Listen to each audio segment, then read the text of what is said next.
Hello and welcome to the big picture. Kashmir is on the boil again.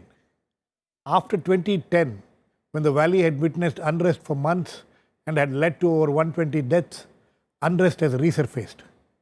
While the immediate cause seems to be the death of a young militant leader, Burhan Wani, who was killed by security forces last Friday, the situation has been going out of control for some weeks now. The large number of people who gathered for the memorial prayers of Burhan Wani and the subsequent protests led to firing, and over 30 people have died so far. Most parts of the valley, including Srinagar, is under curfew. The Amarnath Yatra, which had begun, is under suspension. The sources of communication, including internet, has been disconnected. Tension is palpable in the entire valley, though South Kashmir seems to be the worst affected. So why has Kashmir come to a boil again? What have been the reasons? Also, why more and more young locals, employed and educated, are giving it all up and joining extremist organizations? We will discuss all this today with Sheshadri Chari, National Executive Member, BJP, Ansari, former Interlocutor on Kashmir, Jayadev Ranade, former Additional Secretary, Cabinet Secretariat, Shehla, Rashid, Shora, Vice President of the JNU Students' Union, who is a Kashmiri herself, and Pushp Saraf, Senior Journalist. Welcome to all of you. Mr. Sheshadri Chari, why do you think this round of unrest has begun? See, it will be too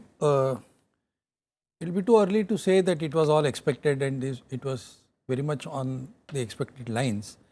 But what has happened is, after a long time, Jammu and Kashmir sorry to intervene. When you say that it's too early to say, does it mean that at some point of time, we will all be saying that this was expected? Obviously. Why? I'll tell you why. Why? Because Jammu and Kashmir, after a long time, is having a representative government, a duly elected government, which represents both the Jammu and the Valley, Ladakh, Leh, and the rest of the whole part of the state. Now, the focus of this government is governance, economic development, good governance, and these are the factors. So obviously, Islamabad is not going to like this kind of a situation. So those who are itching for trouble in Jammu and Kashmir would want any small or big incident so that they can get a foothold and create a problem and go back to the 2010, 2006, 2000 events. So this is a script which is going according to the plan of Islamabad. So we have to be very careful in handling the situation. See, security forces have to take action as far as a particular security threat is concerned. They have to meet the challenge. As the challenge mounts, they have to see the quality of the challenge and also give a fitting reply, and that is exactly what they have done. Therefore, it's nothing to gloat about, it's nothing to feel sad about, but the incidents should be brought under control, normalcy should be restored as early as possible, so that external organizations and outfits don't fish in troubled waters.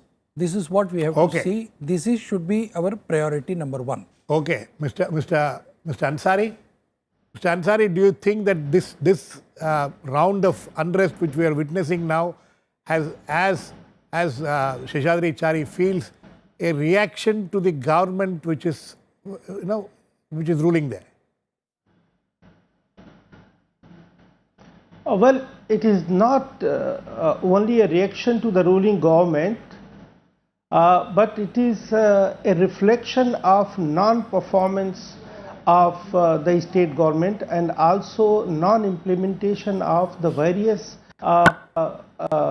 alliance agenda items which have been agreed upon by the present ruling government at the center as well as at the states. So whatever has happened, I agree with Mr. Chari that it was expected. It was expected because of the fact that we have a large number of the youth, and the youths are hugely alienated, and they do not see a future they do not have the faith in the future of this country, because as I see that the youth in Jammu and Kashmir and the youth elsewhere in the whole country, they are at a different footings insofar as education, employment and so many other activities are concerned. Recently, you may recall that large number of students who were studying in different parts of the country on one pretext or the other, they were harmed, they were expelled or they were humiliated. And the same thing also happened in Srinagar in the NIT campus. So what I see that there is a total disconnect, between the people at Jammu and Kashmir as well as the rest of the country. And I may also bring in, the factors like, the kind of arrangement that we have had with Kashmir. Say, take for example, the issue of Article 370, which is a temporary arrangement, and it has taken almost 70 years that our democratic system has not been able to take a particular view on this, whether it is going to be a special status or it is going to be a permanent status, Sir, or it is going to be abrogated, whatever. While we do talk about very successful democratic functioning, but insofar as these parts are concerned, we have not succeeded very well. Okay. So what I say Sir, okay. is, I wish to point out that the present situation that exists in Kashmir is quite different from what has been happening in the last 30 years or so. I wish to pinpoint. So far, all that has happened either at the Pathankot or in Mumbai, that was externally sponsored, but this is a homegrown. It is realization of the youth that probably they do not see realization of their own political, economic and cultural aspirations, which is why we see that there is a large number of people who are coming in support of persons like Vani. So this is something which is to be changed. That we cannot say that it is all... Mr. Ansari, thank you. I'll come back to you. Yes, Chari, yes, very quickly. Girish, I only want to make one quick point. Yes. It will be absolutely dangerous to say that the youth in Kashmir is disenchanted and that is why they are spilling out into the road. We will be blaming all those youth in Jammu and Kashmir and the rest of the country. It is very bad. It is not it is absolutely not in keeping with what we have said. That is your point of view. It's a section of the youth who have been recruited by certain agencies outside India. Mr. Chari, Shehla, one second. Yeah. I'll come to you. Mr. Chari, your point is well taken. That's a point of view which you have. But let me get Mr. Ranade. Mr. Ranade, do you see this, as Mr. Chari is saying that, it is externally created problem, or as Mr. Ansari says that this is a completely different situation from what we have seen in the last 30 years? No, I would say that there are domestic factors undoubtedly. There is an amount of disaffection that the youth have, most youth have in any case, when they're aspiring for jobs. There's also a sense of alienation in Kashmir. But these are local issues. It's more a question of misgovernance and failure to mainstream them. As far as the external factors are concerned, in fact, if you look at the last couple of years, there has been an uptick in violence in Kashmir. Not necessarily gunfire, but different kinds of violence. Secondly, let's go back just to the statement of the Pak Army Chief General Rahil Sharif at the beginning of the year, when he said that Kashmir is our main agenda and we will not rest till it is completed. And this followed the establishment of the China-Pakistan economic corridor between China and Pakistan. Pakistan has got emboldened after that. And please do note that immediately after this, as the protest started, obviously with some assistance from outside, we had the two top terrorists sitting in Pakistan, Salahuddin and Hafiz Saeed, coming out in support of this movement. Now, you also... Support of what? Support of the agitation in Kashmir, which is going on right now. We also have a statement by the Pakistani government. Now, these obviously are prepared texts which they have come out with, and they are encouraging the other elements inside Kashmir. So I think it's a mixture of both. So it's a combination of local misgovernance and support from outside. Yes, that's a high degree of support from outside, including through domestic elements. Shehla, yes. How do you look at it? You are a Kashmiri. Unlike those youngsters who have gone into the hills and tried to get into activities which are really not, which they should not be doing. You have come down here, you're studying, you had a job, I think, before you came back here.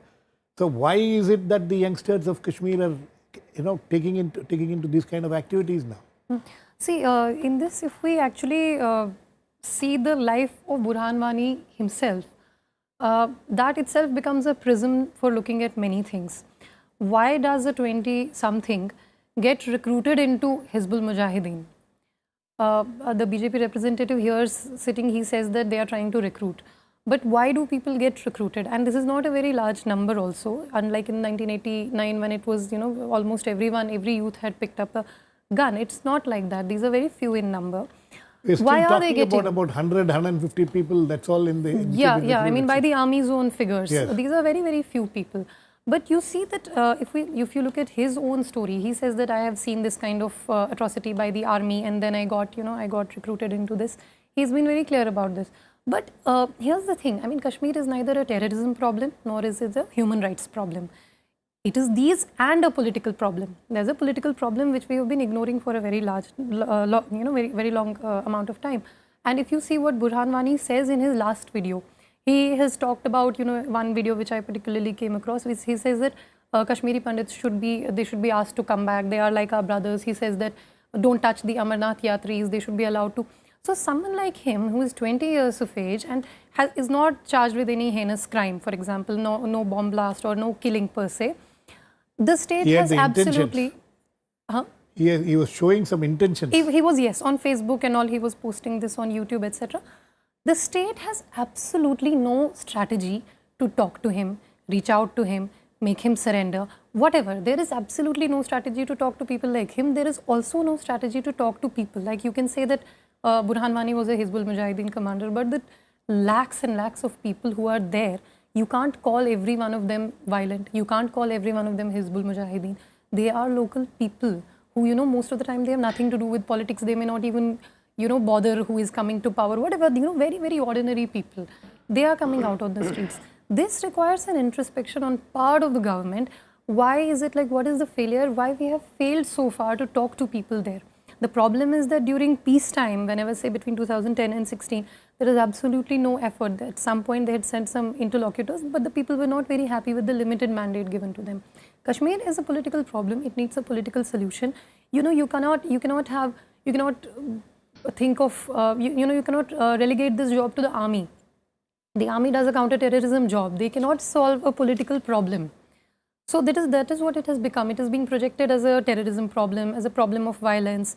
And then, always the discourse will be limited. So, for example, right now there are protests going on.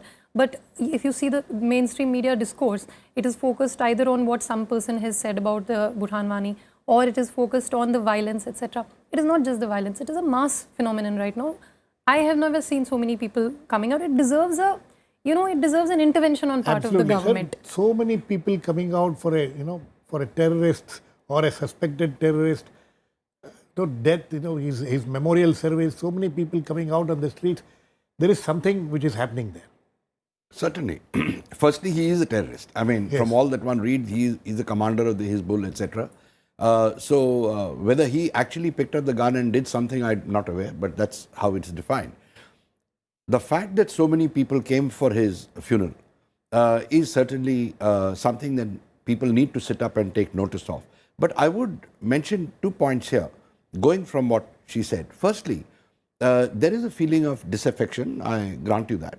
But why is it there? When we talk about not being part of the political mainstream, the moment anyone talks about mainstreaming J&K, bringing it all making it a part and parcel of the Indian Union, there is a hue and cry.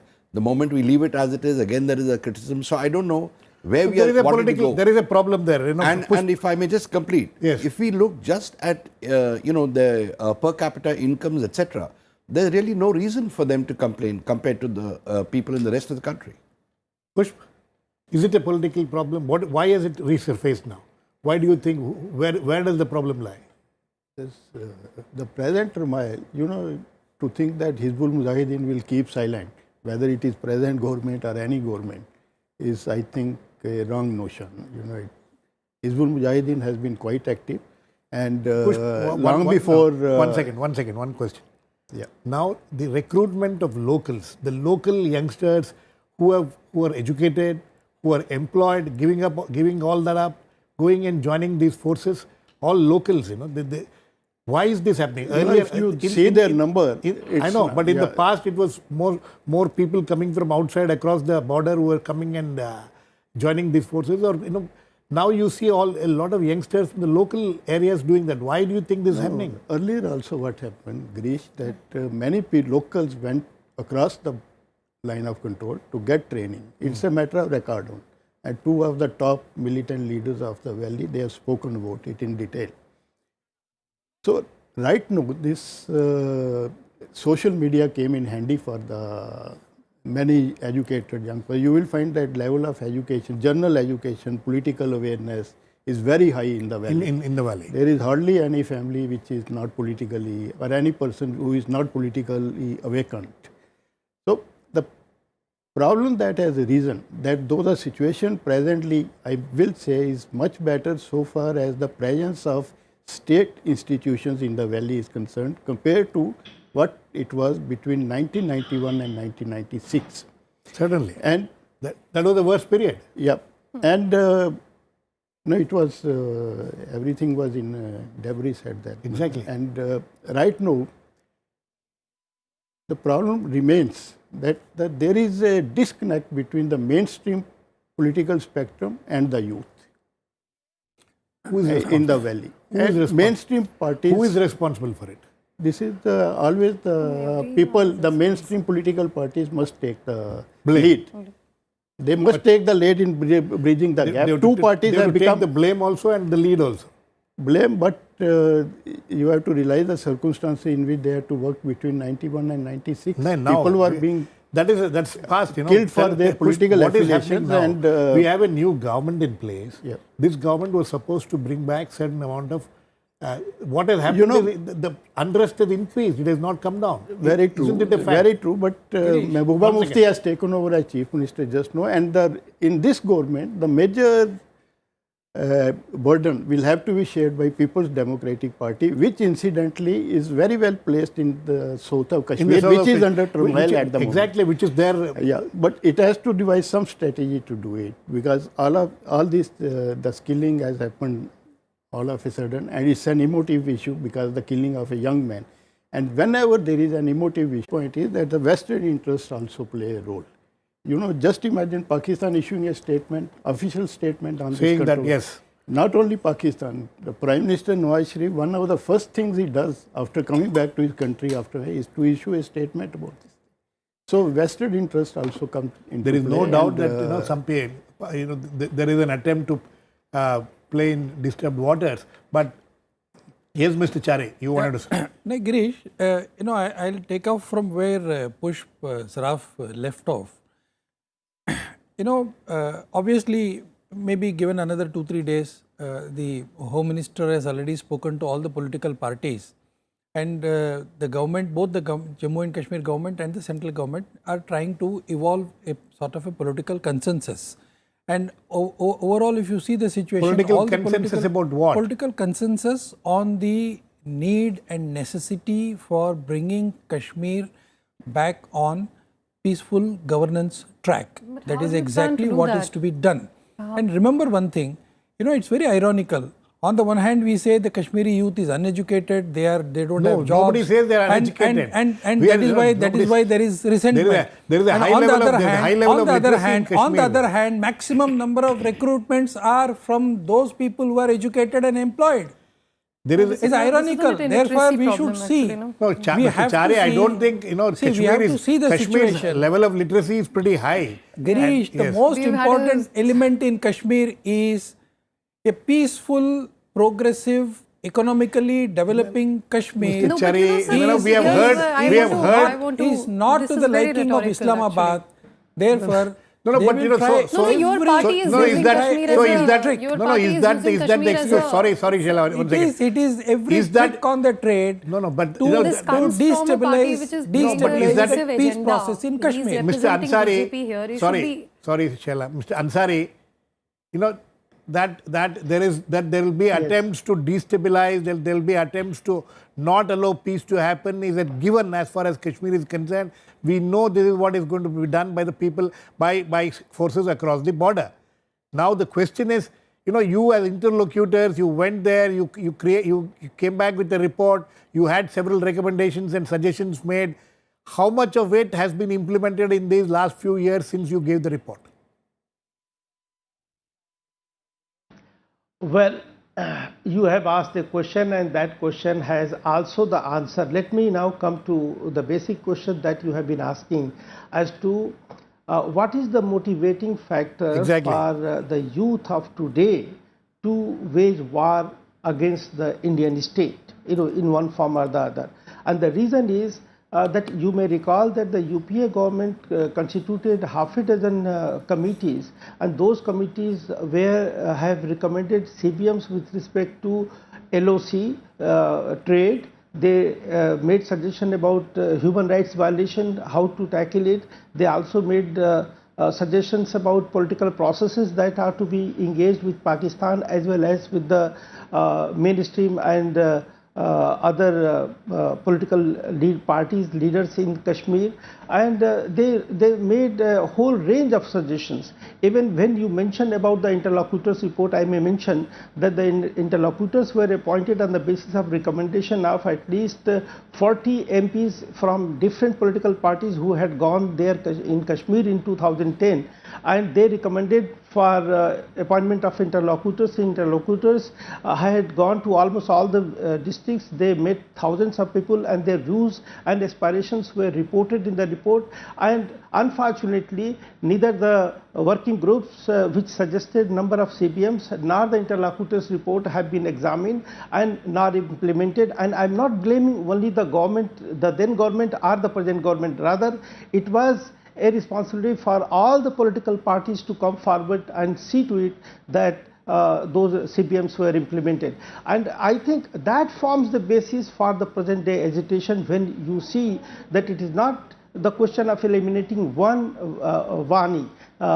Thousands of people who are gathering, they have now sensed, as I have been saying, that probably neither the state government nor the central government, they are sincere and serious about the implementation of those schemes, which is why the alienation over a period of time has grown. And this is why most of the youth now, they feel that they do not have faith in the future of the integration that they have with the national government. So that is something which needs to be addressed squarely, rather than keep on pointing out that we are getting inspirations from the external sources. Mind it, this is a homegrown problem, and it is the educated youth, and we need to engage them democratically. Unfortunately, democracy has not been succeeding effectively in Jammu and Kashmir. Pushp, actually, sir, I'll come to you. Pushp, that's a very important point in it. Do we now accept the fact that this is a homegrown problem and we have to tackle it? Not just blaming across the border is not going to help. Help issues, help situation. You have to tackle this, which is increasingly becoming a homegrown problem. This is, our problem, if you mean that it's a homegrown problem, and we have to solve it. Yes, the problem was there when even the pro-India opposition was crushed in the valley, in the state rather. It has happened. It's a matter of record. That is why the people felt that there was denial of democracy to them, and that worsened the situation over the years. Things started improving between in the late 60s, but again worsened because of one reason or the other. And then in the meantime, the fundamentalist forces also gained ground in the valley especially, I say, and it began from the region which is under turmoil at the moment. Then it spread to Sopur and a few other areas also. And in 1987, the situation again became bad. So this, the main thing is that people should have a sense of political empowerment. And when we say that it is our problem, then it has to be solved within the controls. That is understood.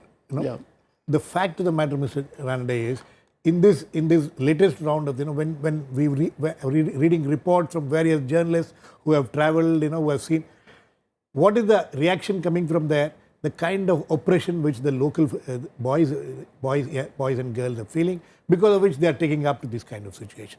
One of the reasons they're talking about is the presence of AFSPA. Do you think that there is a need now to have a relook at AFSPA?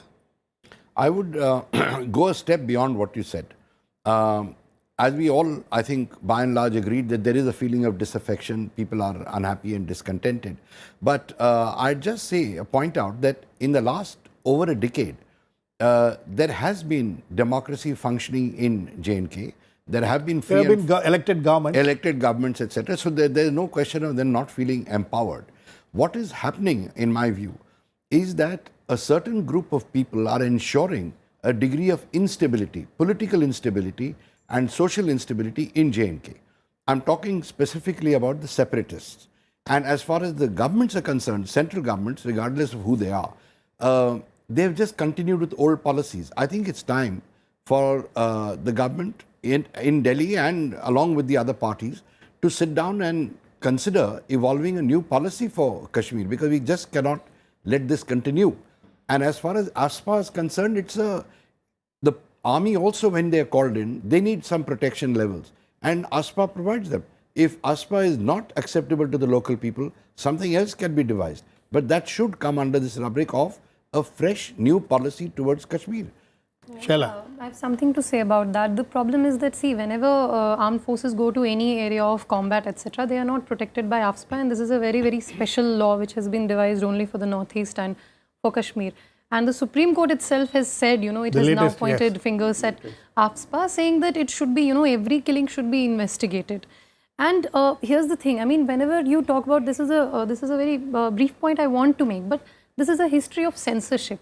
I mean, taking off from what Mr. Saraf actually pointed to, I would say that in a little bit of more detail. He's saying that the conditions started improving around the 60s. If you actually look at Indira Gandhi's statement in 77, she said that, I regret why we didn't do a plebiscite in 77. If at that time we had done a plebiscite, maybe we would have had a pro-India position.